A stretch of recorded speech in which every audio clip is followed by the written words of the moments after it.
పూజా విధి విధానాలు నియమాలేంటో తెలుసుకుందాం. పూజా ద్రవ్యాలు మనకు కుడి చేతి వైపున ఉండాలి.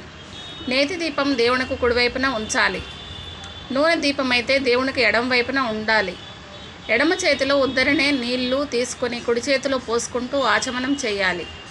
ఆచమనం చేసేటప్పుడు చప్పుడు కారాదు. మీసాలకు గడ్డానికి ఆ జలం తగలకూడదు. గంటను పువ్వుతో అర్చించి తర్వాత మ్రోగించాలి. అయితే గంటను, శంఖాన్ని, తమలపాకులను ఎట్టి పరిస్థితుల్లోనూ నేలపై ఉంచరాదు.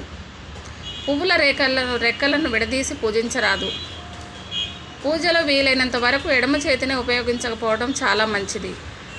తూర్పు, ఉత్తరం దిశలు అభిముఖంగా ఉండాలి. పూజించటం. కార్తీక మాసం యొక్క ప్రత్యేకత ఏమిటో తెలుసుకుందాం. ఈ మాసంలో ఇంద్రియ నిగ్రహణ కలిగి ఉండాలి. నిత్య స్నాన మంత్ర జపం చేస్తూ ఉండేవారు సకల పాపం నుంచి విముక్తులవుతారు. ఈ మాసంలో తులసి ఆకులతో స్వామిని పూజించాలి. ఉసిరిక చెట్టు నీడన పిండ ప్రదానం చేయాలి. ఉసిరికను తినటంతో పాటు మాలను ధరించడం ప్రశస్తం. విష్ణుమూర్తికి ప్రీతికరం. కార్తీక మాసంలో స్తంభం పాతి దానికి పాత్రను వేలాడదీసి అందు 8 దిక్కులు కనిపించేటట్టు దీపం ఉంచాలి.